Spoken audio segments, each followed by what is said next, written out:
듣다가 중간에 듣지 못했는데요. 언약을 붙잡고 기도하라. 한번 저를 따르겠습니다. 언약을 붙잡고 기도하라.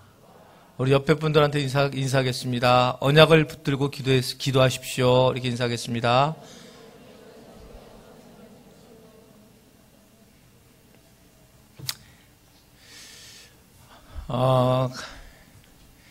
가장 커다란 문제가 뭘까요? 우리가 신앙생활을 하면서 우리가 복음을 만나고 또 예수님을 만나고 또 십자가의 삶을 살겠다고 하고 우리가 그렇게 고백을 하고 있지만 정말 가장 커다란 문제는 뭘까? 우리가 살아가면서 가장 중요한 문제는 뭘까?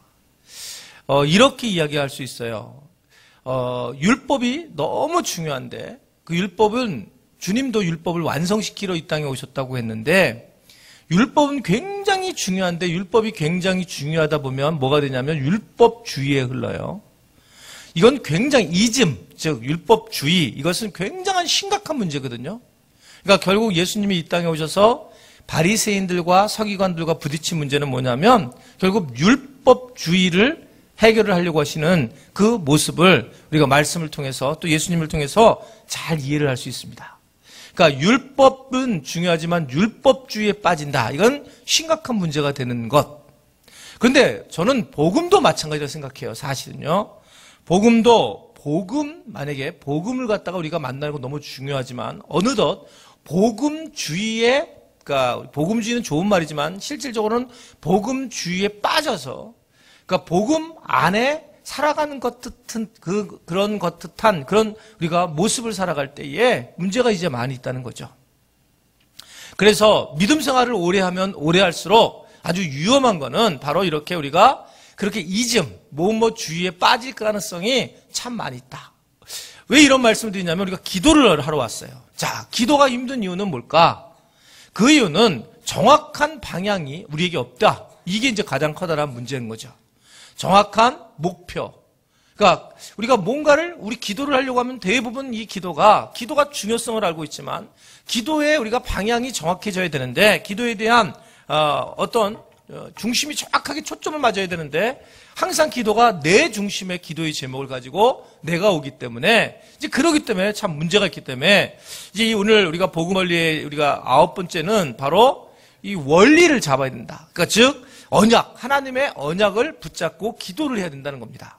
그러니까 이것처럼 더 중요한 게 없다는 거죠. 우리가 느헤미야 50이 지금 다음 주부터 하는데 이 느헤미야 50의 기도는 제가 볼 때는 세상에서 제일 귀한 기도라고 생각해요. 사실은요. 너무 중요한 기도예요.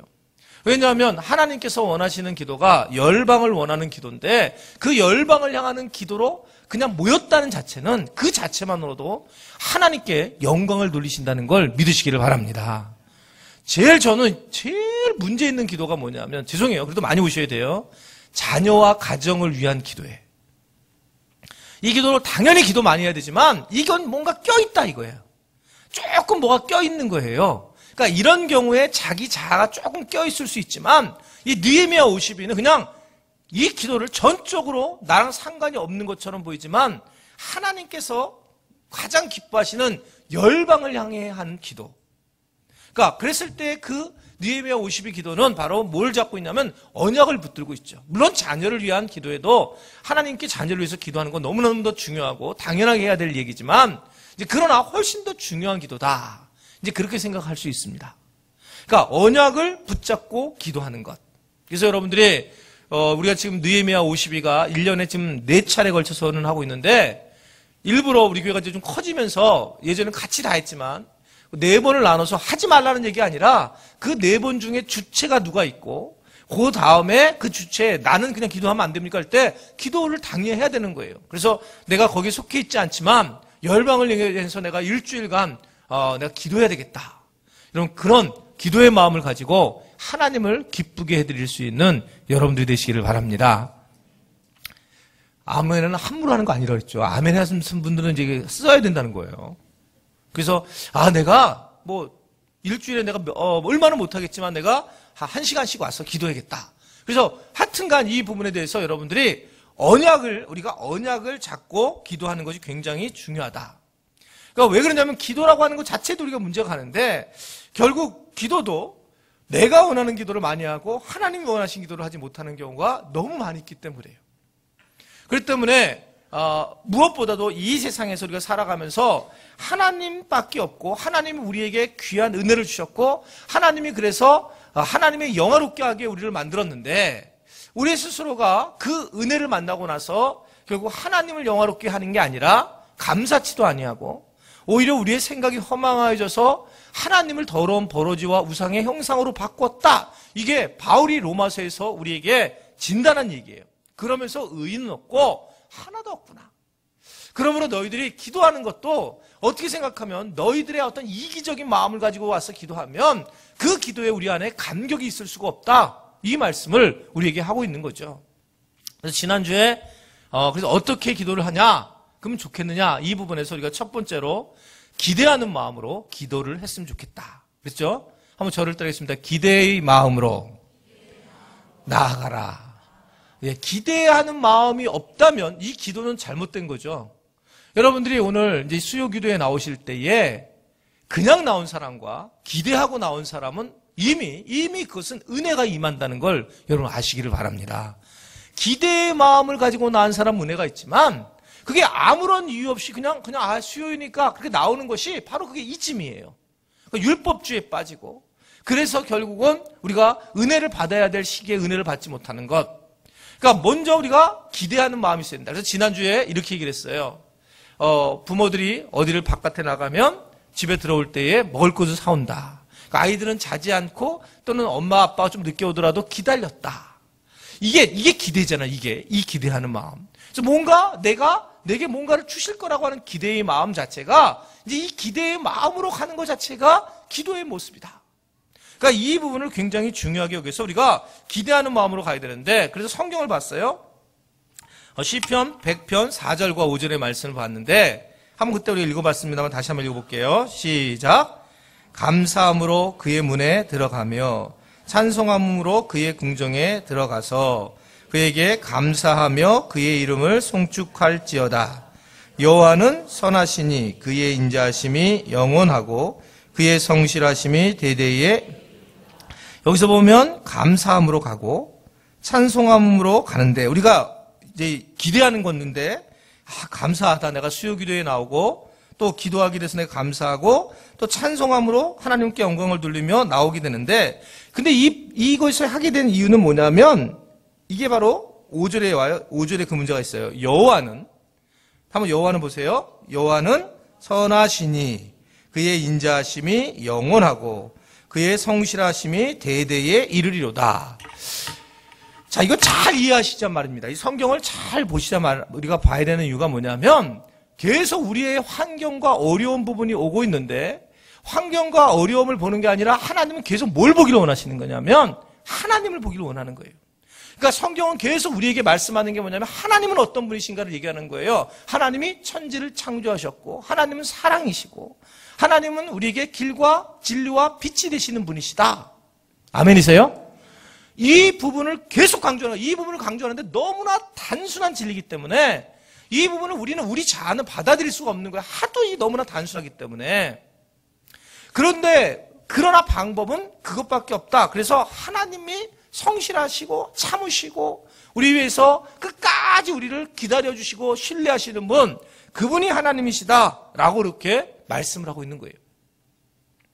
이제 이 싸움이 우리의 어떻게 되면 인생의 싸움이에요. 인생 자체가 이 부분이 계속 싸우는 겁니다. 그래서 여러분들이 기도가 안 된다든지 또는 내지는 내가 전도하기 힘들고 너무나 당연한 얘기예요. 당연해서 그렇게 살아라는 얘기가 아니라 그럼 뭐가 문제냐? 그러면 결국 최종적으로는 우리에게 뭐가 문제가 있냐면 하나님께 집중을 하고 있느냐.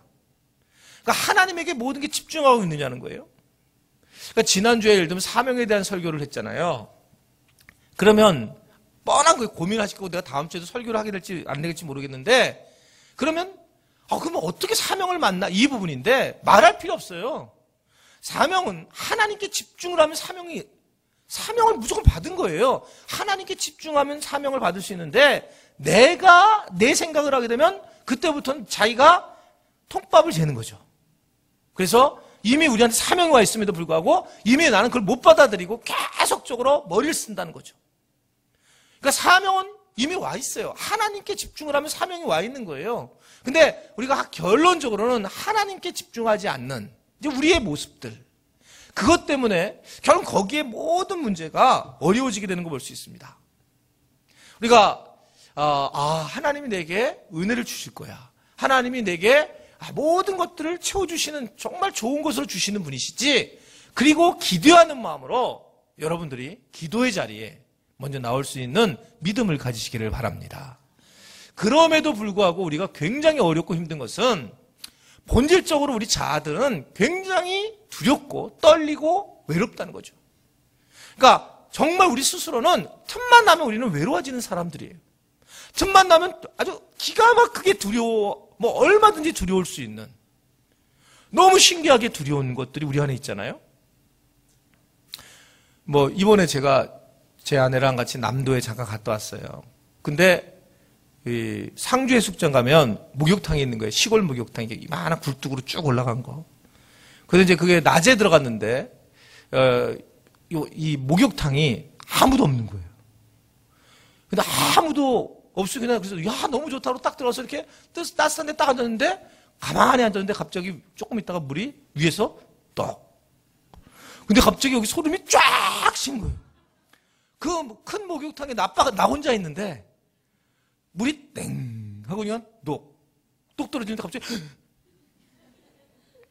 그래서 근데 갑자기 왜 내가 이게 물 떨어지는 거에 소름이 끼칠까 이게. 근데 이게 우리가 대범하다 설교 중에는 이렇게 앞에서 난리치고 있지만 이게 물 하나 떨어지고 사람이 없으니까 벌벌 떠는 정말 불쌍한 인간인 거죠. 정말 불쌍한 거예요. 그러니까 얼마나 말만 그런 거지. 진짜 우리는, 그러니까 주님만을 바라보지 않으면 우리 존재 자체가 틈나는 대로 우리는 두렵고, 틈나는 대로 우리는 우울하고, 틈나는 대로 우리는 괴롭고 외롭다는 거예요. 여러분, 이게 우리의 모습이라는 걸 분명한데, 그러면 이 이유는 뭐냐면, 하나님을 바라보는 부분들에 대해서 우리가 그 믿음에 대한 삶을 여전히 완벽하게 살아가지 못하고 그게 틈새만 생기면 우리는 마귀는 우리에게 그런 두려움을 주고 우리가 그렇게 갈 수밖에 없는 존재로 만든다는 거죠. 근데 그거를 여러분들이 나는 믿음이 없다 이렇게 생각할 필요 없다는 거예요. 그러니까 이게 부부사랑학교를 내가 쭉 하면서 느꼈던 것은 안 믿는 남편이나 안 믿는 아내가 이제 부부의 문제를 가지고 얘기하다가 이제 칭찬 나누기를 하잖아요. 부부 칭찬. 그럴 때 많은 분들이 배우자가 나는 우리 남편, 우리 아내를 통해서 하나님을 만났다. 그러면 누가 놀라냐면 그 배우자가 깜짝 놀래요. 그래서 그때부터 이제 조심해야 되는 마음이 드는 거죠. 그러니까 자기는 아무것도 아닌 것처럼 이렇게 했는데 어떻게 보면 그 배우자는 그거를 들은 거예요. 그것을 통해서 하나님 모습을 만나게 됐다는 거예요. 저희가 뭘 말씀드리고 왔냐면 우리가 예상보다 믿음이 없고 있고의 문제가 아니라 우리 자체가 하나님을 바라보는데 우리 안에 믿음이 없는 것처럼 마귀는 우리를 속일 수 있다는 거예요. 그렇기 때문에 한번 저를 따라했습니다. 나는 그래도 믿음이 있다. 수요 기도에 나오는 분들은 일단 믿음이 있다는 걸 믿으셔야 됩니다.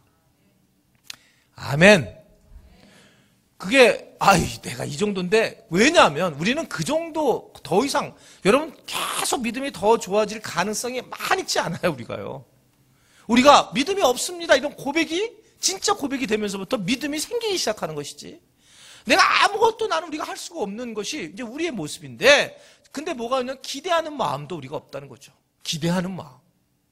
그러니까 기대하는 마음조차 없으니 우리가 얼마나 어렵냐는 거예요. 오늘 시편 42편 지난주에 읽었었던 건데 5절과 11절이었나 그랬죠? 동일한 말씀이었어요. 읽어볼게요. 동일한 말씀이었는데 시작. 내가 어찌하여 낙심하며 어찌하여 내 속에 불안해하는가? 너는 하나님께 소망을 두라. 그가 나타나 도우심으로 말미암아 내가 여전히 찬송. 이게 우리가 낙심과 이 불안함 이런 것들이 우리 안에 원래 있는데 이걸 해결하려면 방법이 어떠냐는 거에서 주여 불안감을 없애주시옵소서 우리에게 낙심하지 않게 해주십시오. 이렇게 해봤자 소용이 없다는 거예요. 결국 뭐가 있냐면 하나님께 소망을 두고 살아가야 된다 이거예요. 그러니까 이게 잘 정리를 하셔야 돼요. 정리가. 그러니까 내가 이제 낙심하지 않을 거야, 불안하지 않을 거야. 이것은 내 자아가 하는 거고. 진짜 하나님께 소망을 두는 사람들. 한번 여러분 정말 생각해 보세요. 여러분들이 진짜 이거는 여러분 스스로가 잘 알 거잖아요. 여러분들이 누구를 만나는데 그분이 정말 대기업 총수예요. 총수를 만나는데 여러 문제를 가지고 돈이 없어서 그 문제를 가지고 와서 그 총수한테 얘기를 지금 하려고 그런단 말입니다. 그럴 때 기대하는 마음이 있죠. 그 기대하는 마음이 정말 있냐는 거예요, 이게요. 이 부분이 중요한 부분인데, 내가 정말 그 기대하는 마음, 그래서 내가 그 사람을 만나서 어떻게든 내가 이거 살아남아야 되니까 그런 마음, 이 기대하는 마음이 있는데, 그 기대하는 마음에는 뭐가 뒤에 안에 숨어 있냐면, 불안하고 떨리는 마음이 있다는 거예요. 그 불안하고 떨리는 마음, 이 부분을 내가 맨날 나는 불안하고 떨려 이렇게 우리가 그렇게 하려고 주님이 주신 게 아니라, 그 불안하고 떨리는 마음은 하나님께 소망을 두라고 우리에게 주신 은혜라는 걸 믿으시기를 바랍니다. 여러분 아무런 문제가 없잖아요. 정말 하나님은 못 믿어요. 그래서 내가 늘 부족하고 연약하니까 하나님께 소망을 두는 그런 믿음이, 은혜가 생기고, 그러면서 우리가 뭔가 기대하는 마음이 있이 그렇게 나아간다라고 하는 것을 오늘 우리에게 말씀을 하고 있는 겁니다. 그래서 우리가 기대의 마음으로 기도하러 나가야 된다. 두 번째는 지난주에 믿음의 마음으로 고백하라라는 말씀이었습니다. 믿음의 마음. 그래서 믿음의 마음을 가지고 우리가 주님이 주시는 생명의 비밀, 그리고 성경에서 말씀하시는 주님께서 늘 좋은 것으로 채워주신다. 그리고 하나님은 이 세상을 아주 보기시기에 심히 좋게 만드셨고, 또 나로 하여금 지금 내가 이런 모습이지만 나에게 정말 필요해서 이렇게 어려움을 줬고, 그 어려움을 넘었으면 내 믿음을 자라게 하셨고, 내 믿음을 자라게 된 다음에 하나님은 내게 필요한, 내게 사용할 수 있는 많은 것들을 허락하신다라는 신앙적 고백, 그 신앙적 고백을 하고 기도할 때에 그 고백이 굉장히 중요한 고백이라는 거예요. 우리가 잘못된 게 많은데, 이제 어떤 부분이 잘못된 거 있냐면, 믿음이 초보 신앙이 있어요. 그리고 믿음이 단단한 식물을 먹는 사람이 있어요. 성경은 다양한 계층을 향해서 쓴 말씀입니다. 어떨 때는 상당히 우유를 먹는 그런 초보 단계에 있는 믿음을 가진 사람한테 쓴 말씀이 있고, 어떤 경우는 정말 단단한 식물 혼자 먹을 수 있는 사람에게 준 말씀이 있어요. 그러니까 기도는 특히 더 심해요, 기도는. 근데 그 중에 예를 들면 어렸을 때 저는 그런 얘기를 했어요. 하나님 앞에 때를 쓰라고. 때를 쓰면 안 주시겠냐? 주세요. 언제 주시냐면 초보 신앙 때. 초보 신앙 때는 때를 쓰면 주시는데, 여러분들이 한 6살짜리, 5살짜리 애들이 때 쓸 때는 해주지만 20살이나 먹는데, 아까 제가 은선이 같은 애가 엄마 쳤죠. 때를 쓰면은 이거 해줄 수 있는 게 아니라는 거죠.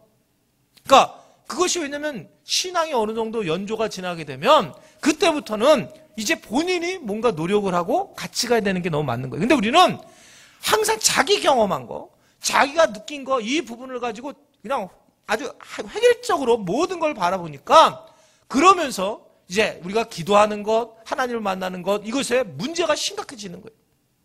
이 부분이. 그래서 이 헤겔이라는 사람은 우리가 정반합에 이르러야 돼요. 합의 경지에 이르러야 된다라고 하는 것을 말씀하는 이유가 바로 거기에 있는 겁니다. 그러니까 어떻든 간에 이 부분들이 잘 우리가 단단한 식물을 먹는 자과 연약한 식물을 먹는 자, 이런 부분에 다양한 모습이 있다라는 것을 알고 믿음에 우리가 고백을 하고 살아가는 것, 이런 것들이 굉장히 중요한 문제다. 세 번째는 세례받은 자임을 우리가 분명히 확인을 하고 회개를 해야 된다. 그러니까 세례는 그때 말씀드린 것처럼 피의 언약과 세례의 언약, 이 기초 언약인데, 그건 출애굽기에 말씀을 했습니다. 출애굽기 12장에 피의 언약, 어린 양의 보혈의 피를 통해서 구원받음, 그리고 물의 언약, 세례의 언약은 바로 혼회를 건너가는 그 언약. 그래서 세례받은 자는 주님의 은혜 안에서 살도록 광야에 버려졌고, 그리고 광야 자체는 결국은 하나님의 은혜를 알게 되는 아주 굉장히 중요한 준고의 틀을 우리에게 주는 부분이다. 이렇게 말씀을 드렸어요. 그래서 이게 여러분 일방적으로, 여기서 이렇게 일방적으로 말씀을 들으면 이게 문제가 되는 게 뭐냐면, 처음 새로 신앙하신 분들이, 저한테도 메일이 한 번 오셨어요. 처음 신앙생활을 하는 분인데, 교회를 나가면, 여러분 말 잘하셔야 돼 그랬어요. 교회를 나가면 고난을 당하는 겁니까? 그러니까 교회에 나가니까 고난을 당한다고 그래서, 이제 나는 교회 나가기가 싫어요. 목사님 교회 나가겠는데 교회 고난을 나가는데 내가 왜 나갑니까? 그러면서 저한테 메일이 왔어요.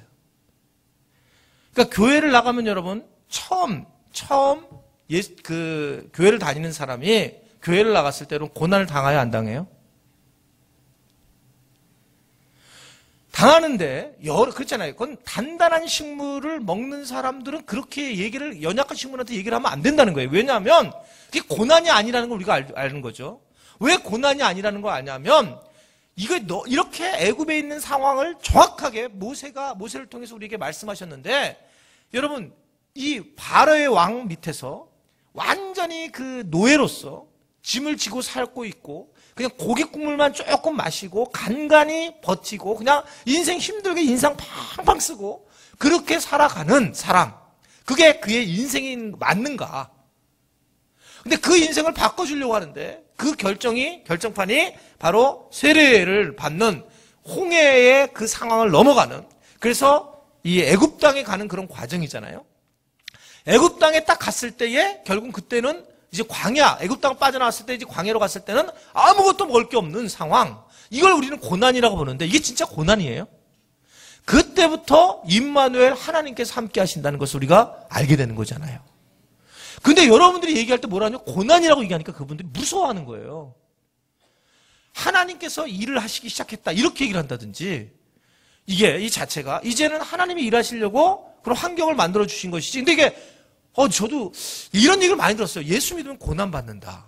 근데 이게 고난이란 단어가 아니죠. 그것은 축복이라는 걸 여러분 분명히 아시기를 바랍니다. 하나님이 나타나시려고 하는데, 우리 자는 우리가 없어야지, 우리가 정말 최악으로 갔을 때 하나님의 임재를 경험하는 사람들이잖아요. 여러분, 아무런 돈도 많아, 건강해요, 자녀들은 잘 되고, 뭐 하여튼간 인기도 좋고, 그런 사람이 여러분 예수님을 왜 만나겠어요? 만날 이유가 없단 말입니다.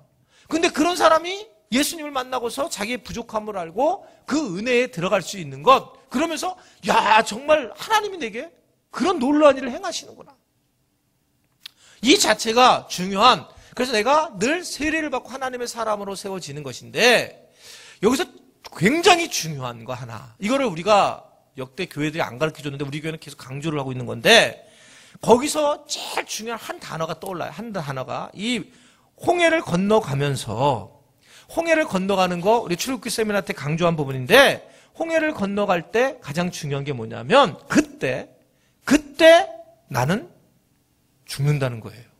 그러니까 이 부분이 결정적인 겁니다. 하나님의 자녀가 됨이 아니냐, 이것은 내가 거기서 죽었냐 안 죽었냐. 그러니까 죽으면서 주님이 다시 사시면서 이거를 뭐라고 바울은 표현하면 연합했다, 이렇게 표현하는 거예요.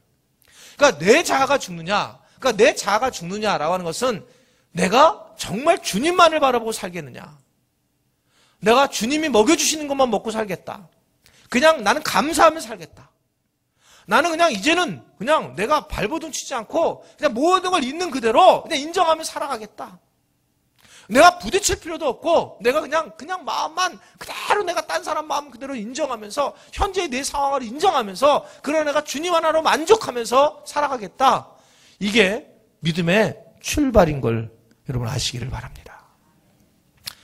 이 부분이 해결이 안 되면 이제 갑자기 기복신앙으로 이게 넘어가기 시작하는 거예요. 그러니까 중요한 틀을 우리가 얘기할 수 있는 부분인데, 그래서 신앙의 비밀은, 기독교의 비밀은 연합입니다. 그러니까 연합이라는 거, 그러니까 예수님과 내가 하나가 되는 연합. 이게 가장 중요한 교리예요. 가장 중요한 교리. 그러니까 이 경험을 하게 되면 실제로 홍해를 건너가는 그런 세례의 어떤 언약을 경험해야지만, 홍해 언약을 경험해야지만 살 수 있다라고 하는 것을 말씀을 이제 드릴 수 있습니다. 자, 그래서 지난주에 이거 또 못 끝나면 큰일인데 이거. 그래서 이것을 막는 게 누구냐? 마귀가 막는데 마귀는 본능적인 욕구를 내서 네가 돌을 빵으로 만들라 그렇게 말씀을 했습니다. 그래서 어떻게 말씀으로 사냐? 돈이 필요하지. 이게 우리의 생각이라 지금 생각이라는 거죠. 근데 주님은 너 말씀으로도 산다. 그러니까 떡으로만이 아니라 말씀으로 산다. 말씀을 네가 먹으면 말씀이 네게 그러한 물질적인 은혜를 주신다. 그래서 수많은 사람들이 그러한 경험을 하고 있다. 이게 우리가 본 거죠. 다행히 우리 교회는 그런 경험을 할 기회가 많이 있어서 실제로 보게 된 거죠. 그리고 또 이 마귀가 한 얘기가 사람들의 여론과 인기를 얻기 위해서 너의 능력을 사용해라. 그러면 네가 영광을 받게 될 것이다. 라고 하면서 네가 영광을 받으면 된다. 그러면서 이제 네가 영광에 대한 초점을 딱 두면서 예수님을 그것으로 이 나락으로 끌고 들어가는 그런 전법을 마귀가 쓰게 되었다라는 거죠. 여러분, 저는 여러분들 기도해 주실 분이라고 생각하고 제가 계속 여러분들한테 내려놓는 부분 중에 하나가 진짜 내려놓음이 뭐냐면 하늘꿈 연동교회가 장동학 목사가 없이 하늘꿈 연동교회가 세워져야 된다고 저는 믿어요. 아멘을 안 하네. 왜냐하면 그것은 여러분 제가 영광을 받게 되는 거예요. 하늘꿈 연동교회가 어느 정도 지나면 이제는 뭐 제 중심으로 왔지만 이건 주님이 중심이 된 교회가 돼야 되기 때문에 당연하게 제가 빠진 교회가 세워져야 된다고 저는 보는 거예요. 만약에 그렇지 않으면 여러분들이 제가 원로가 돼가지고 끝끝내 담임 목사한테 관여하고 막 이럴 거예요. 그냥 교회 불난내고 그냥 분열시켜버릴 거예요. 그냥 저한테 제가 필요한 건 뭐냐면 제가 주님의 영광을 주님께 돌려야 된다는 거죠. 이게 너 아니면 안 돼. 계속적으로 제가 내려놓아야 될 시기를 저는 잡고 있어요. 어느 날 시기에 저는 이 교회가 하나님의 교회로 더 커지고 더 나아간 방향을 계속 틀어줘야 된다. 이런 생각을 하고 있는 겁니다. 그러니까 만약에 그렇지 않으면 굉장히 제 중심의 교회가 된다면 이거는 정말 주님이 원하시는 그런 교회가 아닌 거예요. 자, 우리가 그런 걸 볼 수 있고 또 한 번만 경배하면 내가 모든 영광을 주겠다. 그래서 하나님의 기준으로 살게 하는 것을 버리게 하는 게 마귀가 하는 거다. 그래서 하나님의 기준으로 살아야 되는데 자꾸 마귀는 마귀의 기준으로 살게 된다. 그래서 우리는 세례받은 사람들은 이렇게 살아가는데 자, 그렇다면 이제 지난주 한 거예요. 여태까지 한 건.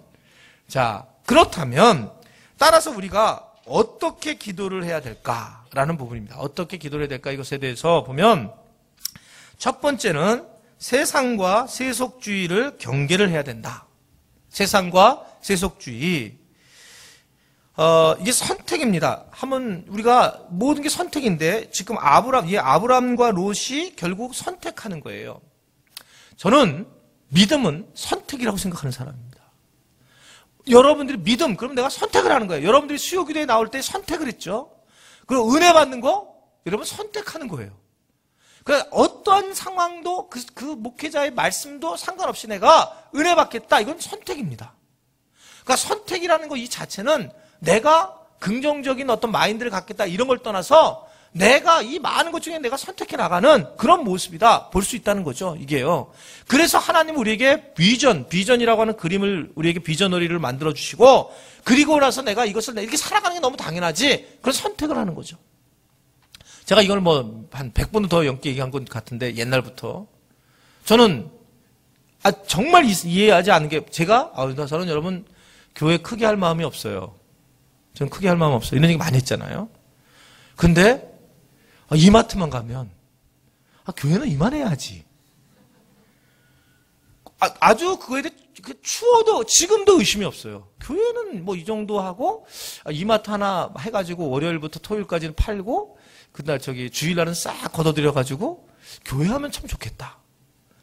예를 들면 이런 마음이 저한테는 그게 없는 거예요. 근데 이걸 내가 생각해 본 적이 없어요. 제가 그렇게 하리라 이렇게 생각한 적은 없는데 그러니까 제가 이제서야 느끼는 건 뭐냐면 주님이 그냥 제게 주신 비전인 거예요. 내가 고민을 해서 이마트 같은 교회를 만들리라 이렇게 된 게 아니고 그냥 그냥 그렇게 하시는가? 그냥 이렇게 저에게 주님이 주셨다는 거죠. 그러니까 이거를 갖다가 내가 그리고 선택을 한다. 그다음부터 내가 선택을 해나가는 거잖아. 이런 일이 벌어질 때 어떻게 선택하느냐? 그 선택의 길이 중요한데 바로 우리가 그중에 세상과 세속주의를 경계하는 것 세속주의에 내가 빠져 있는 것. 자, 여러분 이런 겁니다. 저도 이런 말씀드리기 참 어려운 부분인데, 자, 우리 스스로가 회개해야 될 부분이 뭐냐면, 성경은 뭐냐면 세상의 유혹과 풍조를 따르는 것. 제일 정말 우리가 뭐 쉽게 툭 얘기하는 게 이런 거죠. 뭐 그래도 그냥 하여튼 우리가 돈에 그냥 맞아 죽어도 돈에 그냥 하늘에서 돈이 확 떨어져가지고 그냥 돈에 머리통이 깨지더라도 그냥 하여튼 돈 맞아 보자고 죽고 싶다. 이게 우리가 그냥 있잖아요, 여러분. 우리가 그냥 평범하게 얘기하는 거예요. 우리가 이제 교회를 다니면서도. 근데 이게 한번 반대로 생각해보세요. 이게 얼마나 세속적인 가치관을 가지고 있는 건지. 우리가 근데 이게 일상적으로 너무나 당연하다고 생각하는 거예요. 그러니까 제가 못 넘어가는 산이 어떤 거였었냐면, 어느 권사님이 어려운 일을 당하셨어요. 제가 주님만을 좀 바라보고 가세요. 그랬더니 어떻게 그 사람이 나에게 이렇게 했는데 내가 주님만 바라볼 수 있겠습니까? 라는 것을 자기 환경에서 확 눌러버리는 거죠. 저도 동일한 마음이에요. 그런데 그게 너무 당연하다는 거죠. 사람들이 나에게 아무것도 해주는 거 없다. 나는 외롭다. 뭐 이런 것들이 그게 진리처럼 하고 살아간다는 거예요. 그래서 하나님을 만나고 우리가 세상의 유혹과 유행이나 어떤 풍조를 갖다가 흐름에 빠지는 것, 이것을 회개해야 된다. 내가 세상의 가치관을 가지고 있는 것 자체가 회개되는 부분이고, 뭐 아이들에 대한 부분도 그런 거죠. 아이들에 대한 부분도, 자녀들 특히 이 부분에 대해서는 철저히 내가 걱정을 하지 말라는 거예요. 주님은요. 그러니까 자녀에 대해서 걱정을 하지 말고 주님 앞에 맡겨야 된다. 그랬을 때 내가 걱정하는 게 너무 당연하지라는 생각, 그 생각을 내려놓을 때에 우리가 제대로 기도하는 삶을 살아갈 수 있다는 것을 여러분 알 수 있기를 바랍니다. 두 번째는 율법주의를 경계를 해야 된다는 거예요. 율법주의. 이삭의 길과 이스마엘의 길인데, 즉 율법주의는 뭐냐면 자기 주장과 원칙, 그런 것을 가지고 사는 건데, 그래서 나는 이제는 내가 가지고 있는 규칙이나 원칙, 방법을 버리고 하나님의 은혜만을 바라버리고 은혜만을 따르려고 한다. 나는 은혜만 바라보며 구별된 삶을 살 것이다. 그리고 이제 지금까지 내가 그래서 그 은혜를 위해서 기도하지 않고 살았던 것을 회개하는 사람, 상대방의 이야기를 좀 더 경청하지 못하고, 그리고 내가 상대방을 이기려고 했던 우리 안에 있는 어떤 독선적인 마음들, 이런 것들을 회개하는 게 바로 이런 율법주의를 경계하는 기도의 모습이라는 거예요. 진짜 우리가 회개하고 기도하는 것은 뭐냐면 입으로 한 게 아니라 우리 안에서 내부에서 움직이는 게 있다는 거죠. 나한테 그렇게 했다고? 나 무시한 거야? 이러면서 우리 안에 그냥 바로 도끼가 올라오고 독소가 올라오고 감당할 수 없는 그런 올라오는 것, 이것들을 경계하는 것, 이것이 굉장히 중요한 부분이고, 그것에 대해서 하나님 앞에 회개를 해야 되고 그것을 기도해야 된다는 거예요. 이 부분에 대해서. 그러니까 한국 교회가 저는 지금 가장 커다란 문제가, 지난주에 잠깐 말씀을 드렸죠. 그 개척교회 세미나를 하면서 제가 느꼈던 거 하나는 뭐냐면, 정말 다행한 건 한국교회 목사님들이 다 대형교회를 하기를 원하시는 거예요. 그것 때문에 나는 한국교회가 지금 굉장히 아주 문제가 심각해졌다, 이렇게 생각하는 거예요. 그러면서 오늘 제가 우리 목사님 한번 부부를 만나게 됐는데, 그 목사님 부부랑 이런 얘기를 했어요. 교인들이 요새 월요일 날 그 백화점을 나가는 분들이 주일날을 못 지키고 월요일날 쉰다 그러네요. 월화. 백화점 하는 분들, 뭐 마트 하는 분들은 상당히 많은 숫자가 그렇게 하고 있다는 거예요. 그래서 제가, 그러면 이제 개척을 하려면, 개척교회를 월요일날 주일 예배를 드리는 그런 개척교회를 해도 괜찮겠다. 어차피 그 수많은 사람들, 그 장사하고 사는 사람들이 이제 월요일날 그렇게 못 하는데, 그거를 크리스찬들은 그러면 그런 데 들어가지 않기를 원한다. 이걸 억지로 하는 것은 또 이건 문제가 좀 있다. 차라리 좀 작은 교회들이 그 월요일날 예배를 드리는 그런 시스템으로 가면 그들을 좀 도와줄 수 있지 않을까. 그런 얘기를 제가 오늘 했어요. 왜냐하면 이분들이 1년에 딱 한 번 교회로 온다는 거예요. 그 백화점 다니는 분들은 1년에 딱 명절인가 그때 한 번 쉬어가지고 월요일 딱 한 번 온다는 거예요. 그래서 교회를 다닌다고 하니까 얼마나 마음이 힘들겠어요. 실질적으로. 그래서 그런 교회가 작은 교회들이 많이 나와서 그렇게 서로 간에 돕는 그런 교회가 돼야지만 된다. 근데 목사들이 대부분 다 여태까지 어땠냐면 대형 교회만 꿈꾼 거예요. 근데 지금은 그래도 젊은 목회자들은 이 지류 있는 그 특별한, 보편화되지 않은 특별한 교회들을 이제 꿈을 꾸고 있는 것이 참 너무 다행이라고 생각해요, 저는요. 물론 거기 어느 큰 교회를 할 수도 있고, 하다 보면 커질 수 있고, 근데 큰 게, 그들이 기도하는 게, 내래 기도하는 게 뭐냐면, 주님 하여튼 거 엄청나게 달라는 거예요. 그러니까 우리 주님 되게 힘드시죠. 이게 전부 다 큰 교회를 한다고 하니까. 그러니까 이런 부분에 우리가, 근데 그게 알고 보면 자기의 잘못된 욕심일 수 있다는 거죠. 주님과 상관없이. 여러분들도 마찬가지로, 여러분들도 기도하고 여러분들도 하나님 앞에 나아갈 때 어떨 때 내가 스스로 만족하고 살아가야 되는가, 또 어떨 때 내가 더 많은 기도를 하기를 원하는가, 이런 부분들을 여러분 잘 하셔야 돼요. 이걸 잘 조절하셔야 돼요. 그러니까 바울이 있잖아요. 제가 이게 일방적이지 않아서 이게 좀 잘, 청년들이 좀 잘 들었으면 좋겠는데, 바울이 자족하기를 힘써 배우라 이랬어요. 그죠? 그리고 확 두들겨 맞고 바울이 그냥 무슨 이거 아무거나 이건 아무거나 할 수 없고 이제 그냥 이대로가 그냥 족하다 이렇게 얘기를 했다고요. 어떤 청년은 지금 막 공부할 청년이 이대로가 족하대. 자기는 이제는 뭐 그냥 이대로가 족하니 이런 거예요. 그러면서 자기가 해야 될 일들을 하지 못하는 거예요. 가야 될 길들을 못 가는 겁니다. 그러니까 이게 어느 상황이냐면 진짜 이제는 어느 정도 되면 끝났다라고 하는 시기가 있어요. 자기 인생에서. 이제는 그러면 참, 이제 재정이나 뭐 이런 건강이나 이제는 좀 어렵겠구나. 뭐 저는 막 체력이 떨어져요. 근데 갑자기 제가 주여 새 힘을 주시옵소서 독수리의 날개같이 이렇게 해봤자 소용이 없다는 거예요. 이것은 제 몸 자체가 이제는 떨어져 나가는, 그러니까 주님, 제게 최후의 마지막 힘까지 건강한 모습으로 마지막까지 가셨으면 좋겠습니다. 이런 기도의 모습은 있지만, 내게 갑자기 청년처럼 막 새 힘을 주셔서 제가 비아그라를 먹고 막 이렇게 돼가지고, 그럴 수 없다는 거죠. 그럴 수 없다. 근데 이거를 잘 아셔야 돼요. 그러니까 성경이 다양성으로 얘기를 하고 있는데, 자기에게 안 맞게 막 이런 문제가 생기는 거예요. 저는 지금도 반대하는 게, 저는 50 넘은 분이 영어 공부하는 거 반대해요. 그런데 막 텔레비전에서 지금 80이신데, 보셨어요? 85세 분이 영어 공부를 시작했다는 거예요. 이렇게 할 수 있어요. 그분이 영어를 진짜 못해가지고 한이 맺혀가지고 하는 거 괜찮아요. 내가 한이 되니까. 근데 80 넘으셔가지고 괜히 그냥 머리털 더 뺏기져지고 그게 자기에 맞는 그런 방향들이 있는 거예요, 방향. 근데 20대가 만약에 이대로가 좋소, 폼 잡으면 안 된다는 거예요. 20대는 진짜 그냥 막 미친 듯이 공부해야 돼, 미친 듯이. 그래갖고 어느 분야든지 그냥 꿰고 넘어가 있는다는 거죠.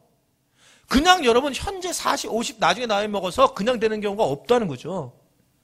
제가 좀 약간 무식한 사람이긴 하지만, 저도 제가 공부한 방법이 대학 들어가가지고 대학교 신대원 다니면서 또 잘난 척할까 안 하겠다. 아주 얘기를 보니까 청년들한테만 얘기할게요. 청년들. 저는 한 학기 끝나면서 방학 기간 동안에 예를 들면 철학이면 철학책 한 3, 40권을 사서 방학 때에 하나씩 띄웠어요. 그 다음 심리학, 그 다음 학기에는 사상사, 기독교 교육, 교회 역사, 이러면서 제가 한 학기에다 조직신학, 이런 식으로 하나하나 한 방학 동안에 책을 막 이렇게 쌓아놓고, 다 읽지는 못했지만. 그러나, 정말 노력했냐 하면 노력했다는 거죠. 지금 그렇게 아니고요. 그러니까, 이게 무슨 얘기냐면 때가 있다는 거예요. 때가. 그러니까 이 성경 말씀도 만나는 그런 은혜 받을 때가 있고, 뒤집어질 때가 있어요. 여러분, 이게 지속적으로 오지 않습니다. 그러니까 은혜 받을 때에 이게 확 내가 끼어들고 정말 주님 앞에 집중하고 가야 돼요. 그것이 굉장히 중요한데, 이게 평생 그럼 내가 이렇게 우리 자아가 그런 자아가 아닌데 평생 동안 내가 무슨 구름 떠다니듯 이러고, 그러니까 안 되니까 이제 구름 떠다니듯 이게 안 되니까 요새 목사님 영역이 떨어졌나 그래서 기도 좀 갔다 오시죠. 이러고. 자기가 중요해. 자기가 중요해. 자기가 믿음이 하나님께 집중되느냐 아니냐. 그런데 그렇게 자꾸 이제 이상한 행동을 취하는 거죠. 이상한 행동. 그러니까 이 부분을 우리가 잘 이해를 해야 된다. 그래서 율법주의. 내가 주님 앞에 그렇게 살았던 것, 내가 구별되지 못하게 살았던 것, 구별되지 못했다는 건 아까 그런 겁니다. 내가 거룩하게 살지 못했다는 것은 내가 다른 사람의 이야기를 경청하지 않았습니다. 하나님의 사람으로 경청하지 못하고 내가 이기려고 했습니다. 당연히 이겨야죠. 이렇게 우리 마음속에 마귀가 얘기하지만 나는 곧 성경에서 얘기하는 거잖아요. 지는 것이 이기는 거라고. 그 때문에 내가 경청하지 못한 것, 이런 것들을 회개하며 기도하는 것, 이거 중요한 문제다. 세 번째는 정욕주의를 경계를 해야 된다는 겁니다. 야곱과 에서에 대한 이야기처럼 정욕주의, 충동적인 것, 감정적인 것을 버리고 성령의 인도를 따라 장자권의 복을 갈망하며 살겠다. 이런 거예요. 여러분, 에서 같은 경우가 뭐가 문제겠어요, 에서 자체가 팥죽 한 그릇 파는 게 아니라 이 사람은 자기가 먹는 거 순간적으로 감정적인 처리를 했다는 거예요.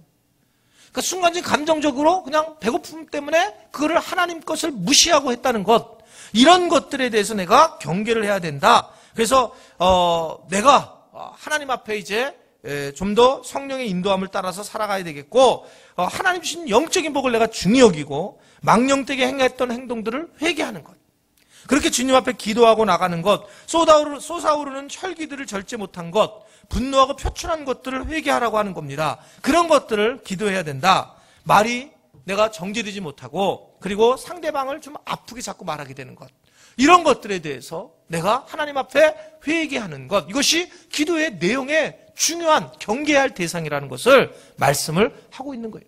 그래서 하나님 앞에 그런 기도를 해야 된다. 자, 네 번째는 예수님 안에 있는 약속을 확인하고 기대하라고 하는 것입니다. 예수님 안에 있는 약속을 확인하고 기대해라. 자, 거기에 예수님의 이름이 이제 네 가지가 나오는데, 예수라고 하는 이름, 이것은 예수라고 하는 이름은 그 제사함의 길을 열었으나 회개하지 않으므로 용서받지 못한 자가 있는지를 확인하라는 거예요. 예수라고 하는 단어 안에 그런 게 있죠. 그래서 내가 주님 용서해 주십시오 라고 할 때에 그 회개하는 부분에 대해서 내가 용서를 구하지 못한 것이 있다면, 여러분들의 자녀들이 여러분들한테 제가 이거 잘못했어요, 엄마, 아빠, 이렇게 얘기했을 때 그 문제가 다 해결되는 것 똑같은 거예요.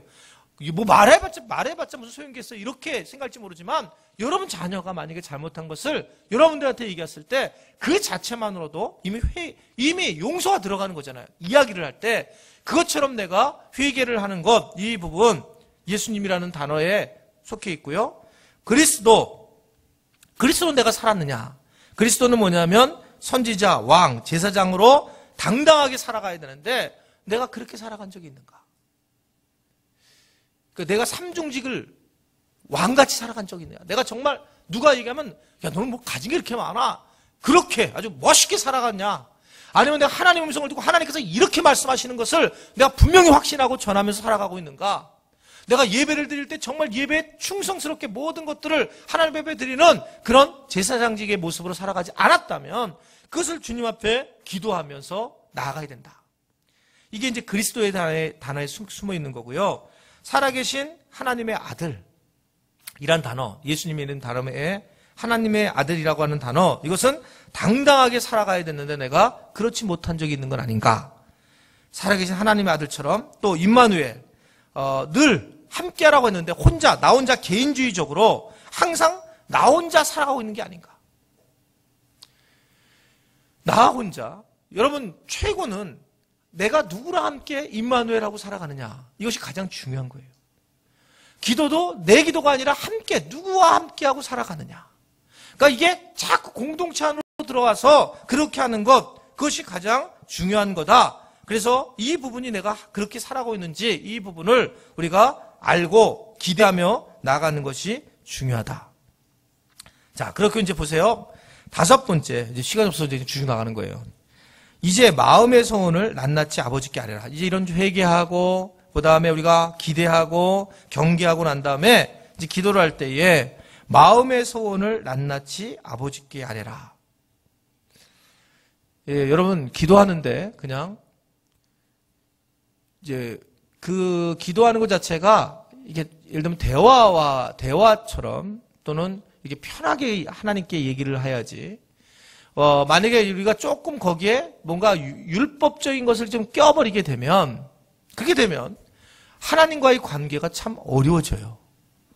그래서 여러분들이 마치 대화를 하듯 또 정직한 모습으로 자기 안에 있는 정직한 마음으로 그렇게 소원을 아뢰는 것, 이 부분이 중요한 부분이다. 여섯 번째는 승리를 선언하고 찬양하라는 겁니다. 기도할 때에 승리를 선언하고 찬양한다. 그래서 이 언어가 자꾸 부정적인 사람들은 언어가 부정적이라는 얘기는 마음이 부정적이라는 거예요. 어둡다라고 하는 거예요.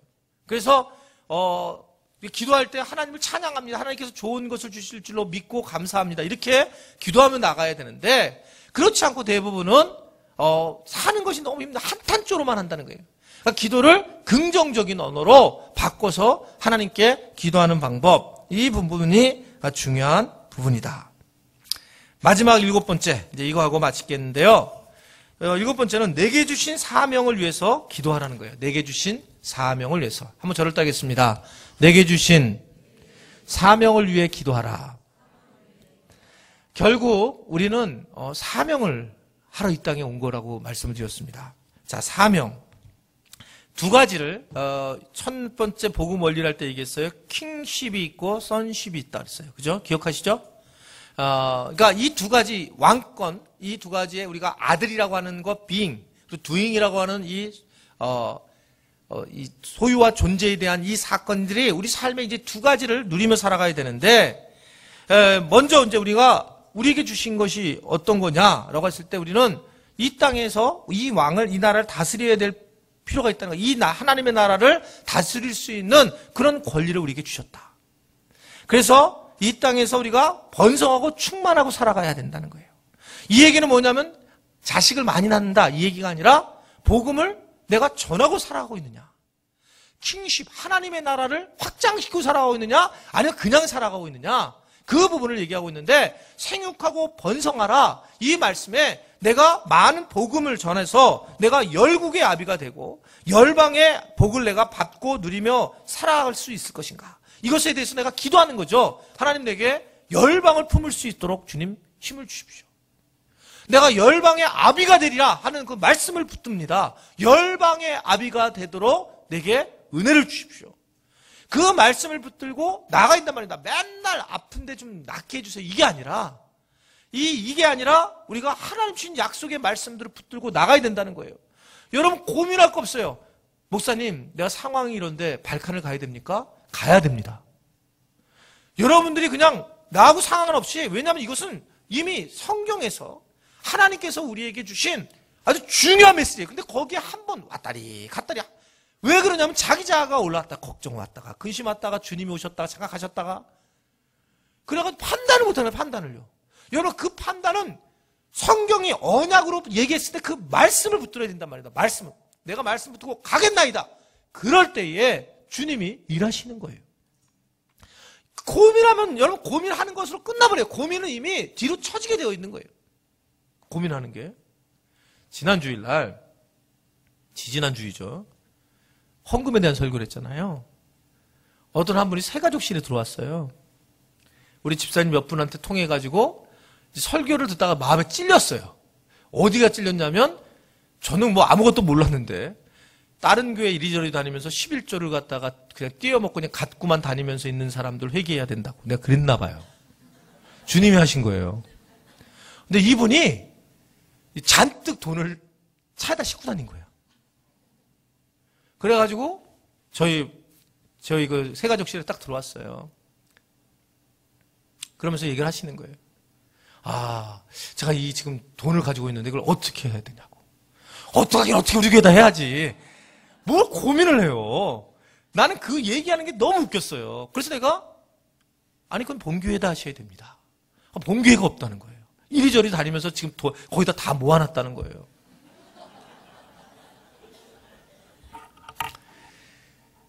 근데 참 안타까운 거죠. 아니 그분이 다시 올지 않을지 모르겠지만, 그러면서 뭐라 하냐면, 제가 근데 그러면 이건 주님이 하신, 저는 분명해요. 그 사인 간 거는 그럼 등록하세요. 그리고 헌금하세요, 그냥요.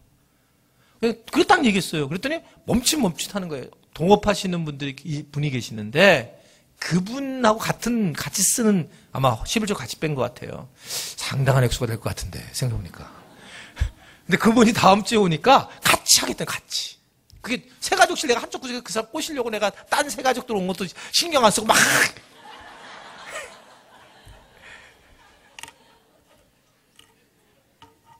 그런데 이제 결론은 그분이 뭐냐면 다음 주에 자기랑 동업하는 분이랑 오겠다. 이게 지난주였죠. 이번 주, 돌아오는 주.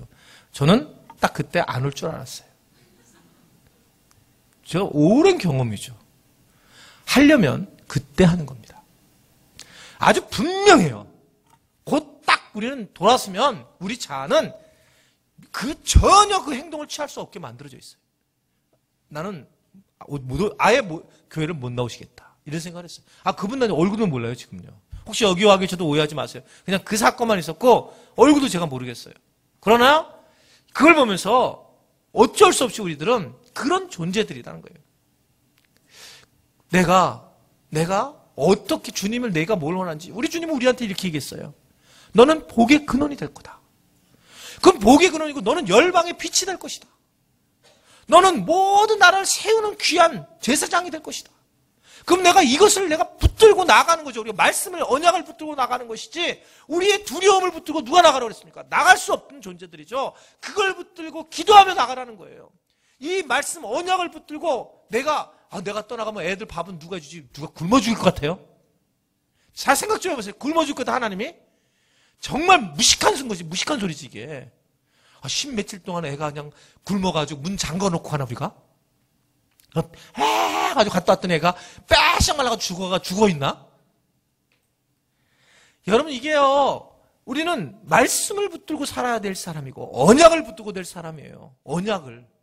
언약이 뭐라고 말씀을 하시는지 그것을 붙들고 하는데, 그 중에 우리에게 축복이 뭐였냐면, 축복이 바로 우리한테 이런 킹십, 하나님의 나라를 너희가 다 다스리게 해야 한다. 그래서 우리가 정말 당당하게 살아가야 하는 하나님의 자녀라는 것을 말씀을 해요. 또 하나는 선십이죠. 정복하고 다스린다. 나는 복의 근원이 된다. 복의 근원이 되니까 누군가 나한테만 왔다면 이것은 대박이다. 내가 복의 중심이 서 있기 때문에 나로 인해서 많은 사람들이 살아날 거다. 나를 통해서 하나님은 놀랍게 막 세움을 주실 거야. 이게 너무 당연한 거지. 이런 마음을 갖는 거 너무나 당연한 거지. 여러분, 사람이 그게 너무나 당연하면 이게 그 자체에 놀라는 거예요. 너무나 당연하면 내가 가면 수많은 사람들이 살아날 거야. 이 마음이. 전혀 달라요. 내가 어떻게 하지? 이거랑 완전히 다른 거예요. 저는 제가 지금 굉장히 귀하게 여기는 사역이 지난주에 말씀드린 것처럼 우리 교단에 있는 개척교회 세미나를 인도하는 거, 첫째 날 인도하는 건데 3차에 걸쳐서 중에 제가 1차를 인도해요. 1박 2일 동안. 근데 오늘도 전화가 왔는데 그분 중에 한 분이. 근데 제가 거기서 여러분 지긋지긋하게 말씀 안 듣는 사람들이 목사님이라는 거 알죠? 거기다 개척을 앞뒀다 그러면 돈이나 줄 것이지 무슨 이런 얘기나 하고 불만 가득 해가지고 안 들어요. 근데 제가 올라갈 때마다 저한테 어떤 마음이 저한테 있냐면 아주 당당한 마음이 있어요. 저한테. 그분들이 놀래요. 저는 나를 통해서 이분들이 얼마나 많이 치유될까. 제가 그런 마음으로 그냥 올라가는 거예요. 제 입을 통해서 제가 말하는 어떤 그런 마음의 열정이라든 이걸 통해서 이 부부들이 또는 이 교회들, 작은 교회들이 얼마나 회복이 될까라고 하는, 그것은 왜 그러냐면 하나님이 내게 그렇게 우리에게 말씀을 하셨기 때문에. 네가 가는 곳에 너는 내가 너의 모든 것들을 그냥 이 발바닥에 그냥 붙였다. 모든 악인들을 네 발 안에 있다. 너에게 그런 내가 축복을 주고 너에게 빛을 주셨다. 그러니까 나를 만나는 사람들은 진짜 장땡이다. 내가 장씨니까. 이게 제가 가지고 있는 아주 중요한 아이덴티티예요.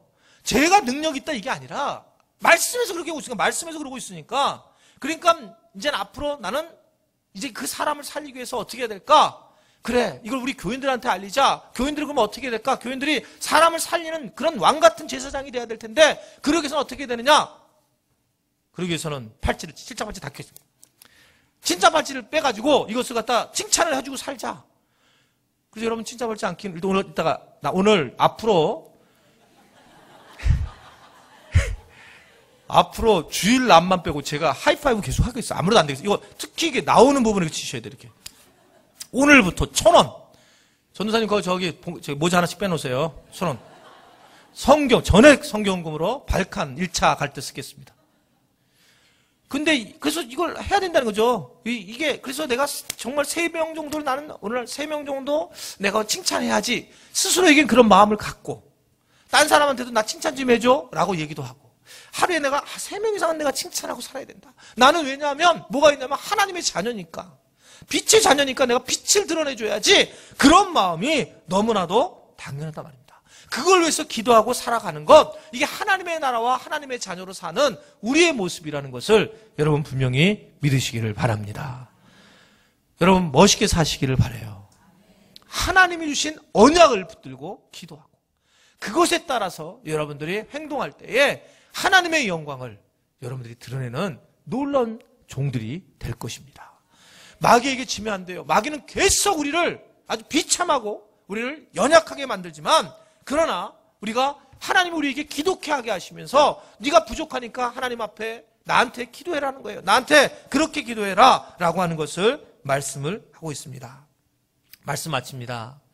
교회가 마지막에 가져야 할 특성은 기도입니다. 왜냐하면 마지막은 사탄의 왕국과 하나님의 나라가 싸움을 벌이게 되어 있어요. 근데 그 핵심 부분이 교회가 그 일을 감당하는데, 그때 기도가 중심이 돼야 된다는 거예요. 그래서 우리 교회가 올해 전도와 기도를 2가지를 앞세운 것은 정말 하나님이 우리에게 주신 굉장한 뜻이라는 것을 여러분 믿으시기를 바랍니다. 기도, 전도. 아주 기초적인 거지만 이것이 하나님의 나라를 확장하는 데 있어서 핵심적인 부분이고, 이것을 위해서 여러분들이 엎드려서 하나님 앞에 기도해야 된다. 오늘 그것을 기억하시고 승리하는 여러분들이